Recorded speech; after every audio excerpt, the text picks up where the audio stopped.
Welcome back to Indian polity sessions అండి. Previous సెషన్లో మనం స్వేచ్ఛకి సంబంధించి స్వేచ్ఛకి సమాజానికి ఉన్న సంబంధం, స్వేచ్ఛకి రాజ్యం నిర్వచనానికి ఉన్న సంబంధం మనం చూసాము.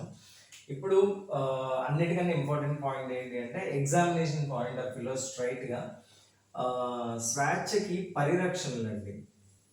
పరిరక్షణలు అంటే సేఫ్ గార్డ్స్ అన్నమాట. ఒక వ్యక్తి స్వేచ్ఛని ఎంజాయ్ చేయాలి అంటే ఆ స్వేచ్ఛకి ఉండాల్సిన పరిరక్షణలు ఏంటి, స్వేచ్ఛకి రక్షణ కల్పించేవి ఏవి? So safeguards of liberty అన్నమాట. So the very first point ఏంటి అంటే, ఫర్ ఎగ్జాంపుల్ ఇది స్వేచ్ఛ అయితే వెరీ ఫస్ట్ పాయింట్ ఏంటి అంటే గవర్నమెంట్ అండి. ఎలాంటి ప్రభుత్వం అమలులో ఉంది? ఫర్ ఎగ్జాంపుల్ మీరు ప్రస్తుత పరిస్థితులు చూసారనుకోండి, ఇండియాని నేపాల్తో కంపేర్ చేయండి.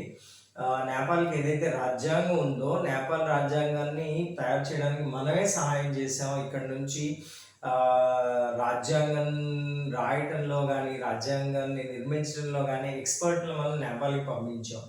సో అది భారతదేశ రాజ్యాంగం యొక్క గొప్పతనం. ఆ రాజ్యాంగం యొక్క గొప్పతనం దేని మీద ఆధారపడి ఉంటుంది అంటే, ఎలాంటి ప్రభుత్వాన్ని మనం డిఫైన్ చేసుకుందాం అనే దాని మీద ఆధారపడి ఉంటుంది.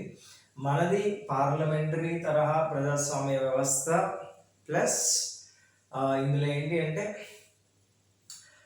ప్రెసిడెంట్ని కూడా ఇంక్లూడ్ చేయడం జరిగింది. పార్లమెంటరీ తరహా వ్యవస్థ అయినా కూడా ఒక చాలా కాంప్లెక్స్ స్ట్రక్చర్ అండి మనది. చాలా చాలా కాంప్లెక్స్ స్ట్రక్చర్ గవర్నమెంట్ని డిఫైన్ చేసేసరికి సో సో అలాంటి గవర్నమెంట్లు ఏమవుతుంది అంటే ఫండమెంటల్ రైట్స్కి ప్రయారిటీ ఎక్కువ ఇవ్వడం జరుగుతుంది when compare to other type of governments. అంటే ఫర్ ఎగ్జాంపుల్ భారతదేశంలో ప్రజలకి లేదా పౌరులకి ఉన్న స్వేచ్ఛని మీరు చైనాలో ఉన్న పీపుల్కి ఉన్న స్వేచ్ఛతో కంపేర్ చేయలేరు. వాళ్ళకి అంత ఫ్రీడమ్ లేదు, వాళ్ళకి అంత లిబర్టీ లేదు. అసలు లిబర్టీ అనేది చాలా చాలా దూరమైన విషయం.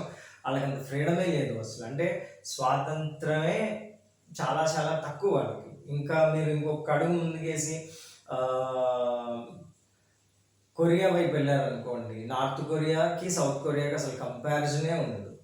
ఒకటేమో కంప్లీట్లీ డెమోక్రటిక్ ప్రిన్సిపల్స్ మీద నడిస్తే, ఒకటి కంప్లీట్గా సోషలిజం ప్లస్ కమ్యూనిస్టిక్ ప్రిన్సిపల్స్ మీద నడుస్తుంది. సో ఇలాగ మీరు ఒక్కొక్క గవర్నమెంట్ని, మీకు అందుబాటులో ఉన్న గవర్నమెంట్లనే తీసుకొని, అందుబాటులో ఉన్న ప్రభుత్వాన్ని లేదా అందుబాటులో ఉన్న దేశాలనే తీసుకుంటే ఫస్ట్ స్వేచ్ఛకి పరిరక్షణ కల్పించేది ఏది అంటే the very first safeguard to liberty. స్వేచ్ఛకి మొట్టమొదటి పరిరక్షణ ఎక్కడి నుంచి వస్తుంది అంటే ఎలాంటి ప్రభుత్వం ఉంది. సో ఇంత ఎక్స్ప్లెయిన్ చేసిన తర్వాత మీకు అర్థమవుతుంది ఎలాంటి ప్రభుత్వం ఉండాలి అంటే డెమోక్రటిక్ గవర్నమెంట్ ఖచ్చితంగా ఉండాలి. అంటే ప్రజాస్వామ్యం అనేది ఖచ్చితంగా ఉండాలి. ఇంకా ప్రిసైజ్గా చెప్పుకోవాలి, ఇంకా ఎగ్జాక్ట్గా చెప్పుకోవాలి అంటే ఆ ప్రజాస్వామ్యం కూడా ఎలా ఉండాలి అంటే అధ్యక్ష తరహా ప్రజాస్వామ్యం ఉండకూడదు, ప్రెసిడెన్షియల్ టైప్ ఆఫ్ డెమోక్రసీ ఉండకూడదు. పార్లమెంటరీ తరహా ప్రజాస్వామ్యం అయితే ప్రజలకి స్వేచ్ఛ లభించడానికి, లిబర్టీకి సంబంధించి ఉన్న కాంప్లికేషన్స్ అన్ని తగ్గించడానికి ఛాన్సెస్ ఎక్కువ ఉంటాయి. సో ప్రభుత్వంలో కూడా ప్రజాస్వామ్య ప్రభుత్వం, స్పెసిఫిక్గా ప్రజాస్వామ్య ప్రభుత్వంలో కూడాను పార్లమెంటరీ తరహా ప్రజాస్వామ్యం అయితే చాలా చాలా బాగుంటుంది స్వేచ్ఛ పాయింట్ ఆఫ్ వ్యూలో. సెకండ్ థింగ్ ఏంటంటే గవర్నమెంట్తో పాటు రాజ్యాంగం కూడా అలా ఉండాలి. సో రాజ్యాంగం ఎలా ఉండాలి అంటే ఖచ్చితంగా స్వేచ్ఛని ప్రజలకి అందించాలి అంటే ఆ రాజ్యాంగం లిఖిత రాజ్యాంగం అయి ఉండాలండి ఖచ్చితంగా. అంటే ఆల్రెడీ ప్రతిదీ డీటెయిల్గా మెన్షన్ చేసి ఉండాలి. సో ఖచ్చితంగా రాజ్యాంగం అనేది లిఖిత రాజ్యాంగం అయి ఉండాలి. అట్ ద సేమ్ టైం ఆ రాజ్యాంగం ఏదైతే లిఖిత రాజ్యాంగం ఉందో అది దృఢమైన రాజ్యాంగం అయి ఉండాలి. ఇట్ షుడెంట్ బి ఫ్లెక్సిబుల్ అయి ఉండకూడదు. ఎలా ఉండాలంటే రిజిడ్ కాన్స్టిట్యూషన్ అయి ఉండాలి. అంటే మార్పులు చేయడం అనేది అంత సులభంగా జరగకూడదు. సో లిఖిత రాజ్యాంగం ప్లస్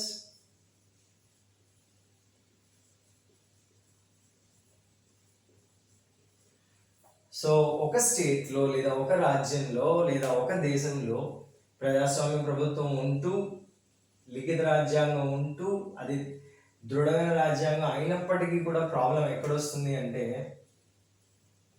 సమన్యాయ పాలనని కరెక్ట్గా నిర్వచించకపోతే, మీరు మీ రాజ్యంలో మీరు మీ దేశంలో సమన్యాయ పాలనని ఎలా డిఫైన్ చేశారు. సో ప్రజాస్వామ్య ప్రభుత్వం అయి ఉండాలి. ప్రజాస్వామ్య ప్రభుత్వం స్వేచ్ఛని పరిరక్షించాలి అంటే ఖచ్చితంగా ప్రజాస్వామ్య ప్రభుత్వం ఉండాలి. ఆ ప్రజాస్వామ్య ప్రభుత్వం కూడా ఎలా ఉండాలి అంటే ఒక రాజ్యాంగాన్ని కలిగి ఉండాలి. ఆ రాజ్యాంగం కూడా లిఖిత రాజ్యాంగం అయి ఉండాలి.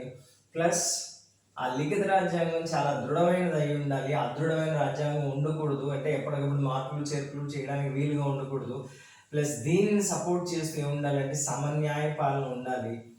సమన్యాయ పాలన ఉన్నప్పుడు గుర్తుపెట్టుకోవాల్సిన విషయం ఏమిటి అంటే ప్రాథమిక హక్కులు. మనం అనుకున్నాం కదా, స్వేచ్ఛకి నియమాలు ఏంటి అంటే హక్కులు, ప్రాథమిక హక్కుల్ని చాలా పక్కాగా డిఫైన్ చేయాల్సి ఉంటుందండి. వీటితో పాటు మనం పార్లమెంటరీ తరహా ప్రజాస్వామ్యం ఉంటే చాలా బాగుంటుంది అనుకున్నాం కాబట్టి అపోజిషన్ ఎలా ఉండాలి అంటే చాలా చాలా చాలా స్ట్రాంగ్గా ఉండాలి అనమాట. అంటే గవర్నమెంట్లో ఏదైతే పార్టీ ఉందో, ఏదైతే రూలింగ్ పార్టీ ఉందో, ఏదైతే పార్టీ అధికారంలో ఉందో ఒక్కొక్కసారి ఏమవుతుంది అంటే ఎక్స్ట్రీమ్ పవర్ అన్నమాట. పవర్ ఎక్కువైపోతుంది ఏమవుతుందంటే కరప్షన్ కూడా ఎక్కువైపోతుంది. సో దాన్ని తగ్గించాలి అంటే ప్రతిపక్షం ఎలా ఉండాలంటే చాలా దృఢంగా ఉండాలి.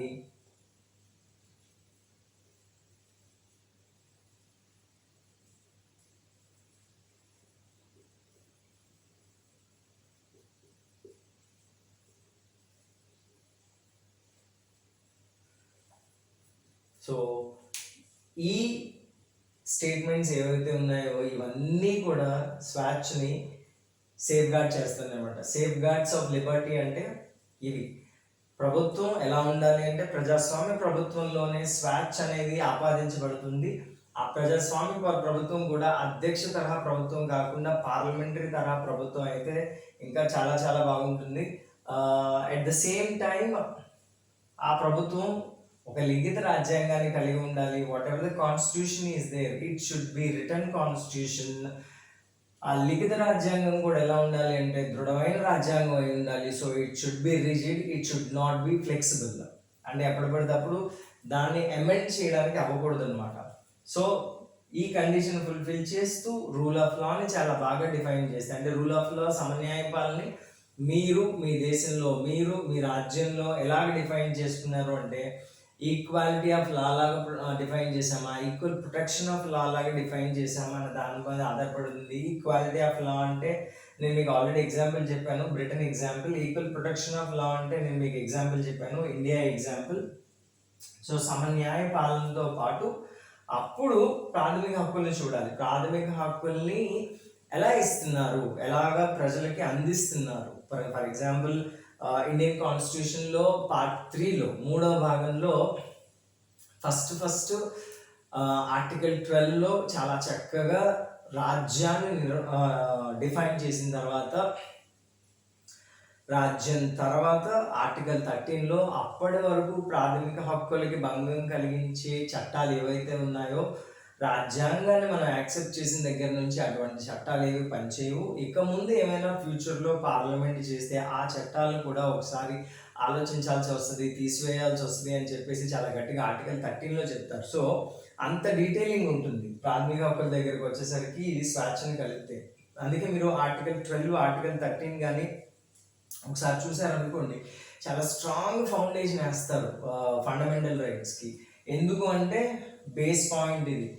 దీన్ని కాపాడాలి, దీన్ని రక్షించాలి అంటే వీటన్నిటితో పాటు వీటిని చాలా చక్కగా మనం డిఫైన్ చేసుకోగలగాలి. ప్లస్ టైం టు టైం, కాలం మారుతున్న కొద్దీ, పరిస్థితులు మారుతున్న కొద్దీ ఏంటి అంటే రాజ్యాంగంలో చెప్పిన వాటికి ఎడిషనల్గా డెఫినేషన్ ఇవ్వాల్సి వస్తుంది. అంటే ఇంకా ఎక్కువగా, అంటే ఉన్నదాన్ని యాస్టీస్గా కాకుండా ఇంకా ఎక్కువగా దాన్ని నిర్వచించాల్సిన పరిస్థితి వస్తుంది. అందులోంచి ఎడిషనల్ కంటెంట్ తీయాల్సిన పరిస్థితి వస్తుంది. For example right to freedom అన్న కాన్సెప్ట్ ఏదైతే ఉందో దాన్ని మీరు ప్రజెంట్ కాంటెక్స్లో చూసారనుకోండి, దానికి రైట్ టు లవ్ యాడ్ అయింది, దానికి రైట్ టు మ్యారేజ్ యాడ్ అయింది, రైట్ టు ప్రైవసీ యాడ్ అయింది, ఈవెన్ రైట్ టు స్లీప్ కూడా అందులోనే యాడ్ అయింది. సో మనం దాన్ని ఎలా ఎక్స్పాండ్ చేస్తున్నాం అనేది ఇంపార్టెంట్. సో ఆ ఇన్నోవేటివ్నెస్ కానీ, ఉన్న లైన్స్ని డిఫరెంట్గా చూడడం కానీ ఆ టైం మీద డిపెండ్ అవుతుంది. So right to love concept అనేది 30 సంవత్సరాల క్రితం లేదు.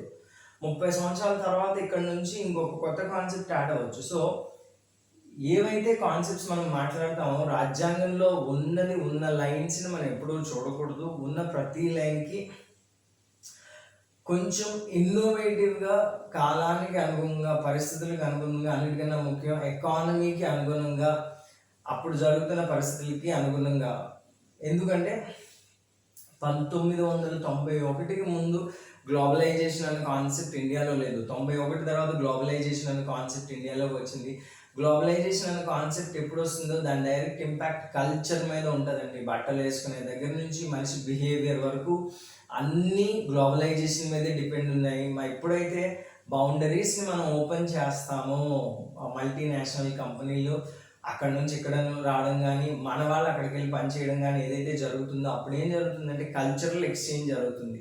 మన కల్చర్ మీద వాళ్ళకి ఇంట్రెస్ట్ వస్తుంది, వాళ్ళ కల్చర్ మీద మనకి ఇంట్రెస్ట్ వస్తుంది. దానివల్ల ఏమవుతుంది అంటే ఈ స్వేచ్ఛని మనం రీడిఫైన్ చేసుకోవాల్సి వస్తుంది ప్రతిసారి.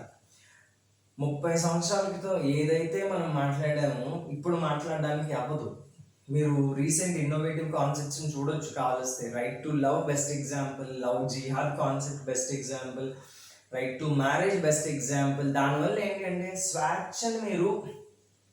స్వేచ్ఛ అనే కాన్సెప్ట్ని ఒక ఫిక్స్డ్ స్టాంప్ లాగో, ఒక పచ్చబొట్టు లాగో తీసుకోవడానికి అవ్వదు. కాలానికి అనుగుణంగా, పరిస్థితులకు అనుగుణంగా, ఆర్థిక వ్యవస్థకి అనుగుణంగా, మారుతున్న ఈవెన్ క్లైమాటిక్ చేంజెస్కి అనుగుణంగా కూడా దీన్ని స్వేచ్ఛను మార్చాల్సి వస్తుంది, డెఫినేషన్ని మార్చాల్సి వస్తుంది. అందుకే ప్రాథమిక హక్కుల్ని డిఫైన్ చేసేటప్పుడు చాలా జాగ్రత్తగా డిఫైన్ చేయాలి. అన్నిటికన్నా ఇంపార్టెంట్ ఫ్రీడమ్ని డిఫైన్ చేసేటప్పుడు, అంటే మన ఆర్టికల్ 19లో చదువుతాం రైట్ టు ఫ్రీడమ్ అని. దాన్ని డిఫైన్ చేసేటప్పుడు కాంటెక్స్ట్ ఎలాగ ఉండాలి అంటే ఒక టెక్స్ట్ బుక్లో ఏం చెప్పాడన్న పాయింట్ ఆఫ్ వ్యూలో ఉండకూడదు. ప్రజెంట్ ఏం నడుస్తుంది, చీఫ్ జస్టిస్ ఆఫ్ ఇండియా ఏం మాట్లాడుతున్నారు రైట్స్ గురించి,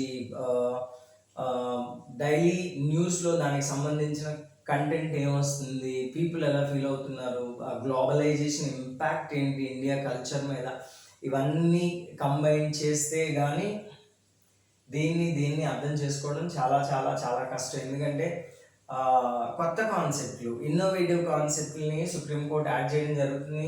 ప్లస్ ఈరోజు వరకు ప్రాథమిక హక్కులకి సంబంధించి స్వాతంత్రం వచ్చిన దగ్గర నుంచి, లేదా మన రాజ్యాంగాన్ని యాక్సెప్ట్ చేసిన దగ్గర నుంచి 4 ఫేజ్లు ఉంటాయి. ఫేజ్ 1, ఫేజ్ 2, ఫేజ్ 3, ఫేజ్ 4 ఉంటే ఇప్పుడు రీసెంట్గా ఫేజ్ 5 స్టార్ట్ అయింది, 5వ ఫేజ్ స్టార్ట్ అయింది. అండ్ 5వ దశ. ఈ 5వ దశ ఏంటంటే రాజ్యాంగాన్ని ఇన్నోవేటివ్గా చూడడం అన్నమాట. ఉన్న లైన్స్ని ఉన్నట్టు యాక్సెప్ట్ చేయడం కాదు. నేను మొన్నటి వరకు సుప్రీంకోర్టు అలాగే చేసేది. రాజ్యాంగంలో ఏముందో దాన్ని యాక్సిస్గా ఫాలో అవడానికి ట్రై చేసేది. ఇప్పుడు కాలానికి అనుగుణంగా, ఎకానమీకి అనుగుణంగా, అన్నిటికన్నా ఇంపార్టెంట్ ఏంటి అంటే everything is related to economy. ప్రతిదీ ఎకానమీ పాయింట్ ఆఫ్ వ్యూలోనే చూస్తారు. బయట నుంచి వచ్చే పెట్టుబడుల మీద ఇక్కడ చేసే చట్టాల ప్రభావం చాలా ఎక్కువగా ఉంటుంది. కాబట్టి ఇక్కడ చేసే చట్టాలన్నీ కూడా పెట్టుబడులకు అనుగుణంగానే చేయాలి. సో సుప్రీంకోర్టు నుంచి వచ్చే ప్రతి మాట కూడా ఎలా ఉంటుంది అంటే బయట నుంచి వచ్చే పెట్టుబడుల్ని ఆకర్షించేటట్టు ఉంటుంది, లేదా అవి తిరిగి వెనక్కి వెళ్ళిపోయేటట్టు ఉంటుంది. సో అంత కేర్ఫుల్గా ఈ పర్టికులర్ పాయింట్ని డిఫైన్ చేయాల్సి వస్తుంది. అంత డెప్త్లో చూడాలి యాక్చువల్గా సివిల్స్ పాయింట్ ఆఫ్ వ్యూలో కాన్స్టిట్యూషన్ చూసేటప్పుడు.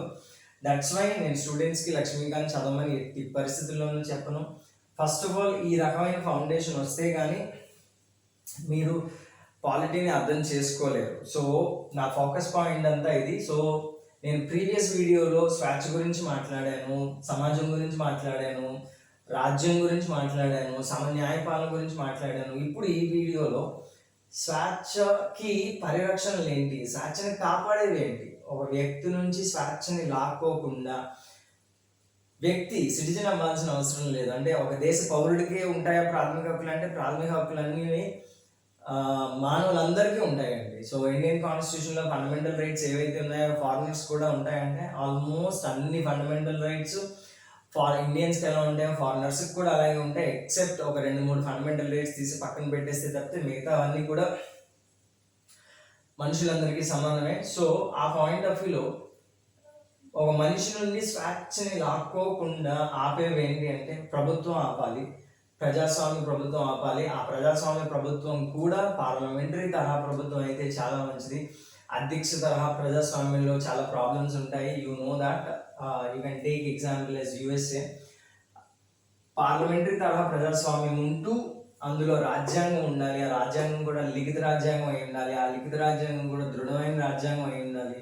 ఆ దృఢమైన రాజ్యాంగం ద్వారా అమలు చేసే చట్టాలు ఏవైతే ఉంటాయో అవి సమన్యాయ పాలన ఫాలో అవ్వాలి. రూల్ ఆఫ్ లా అన్నిటికీ ఇంపార్టెంట్ అండి.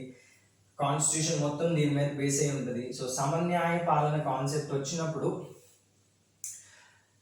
స్వేచ్ఛగా ఉన్న నియమాలను గురించి మాట్లాడుకోవాల్సి వస్తుంది. ఆ నియమాలే ప్రాథమిక హక్కులు.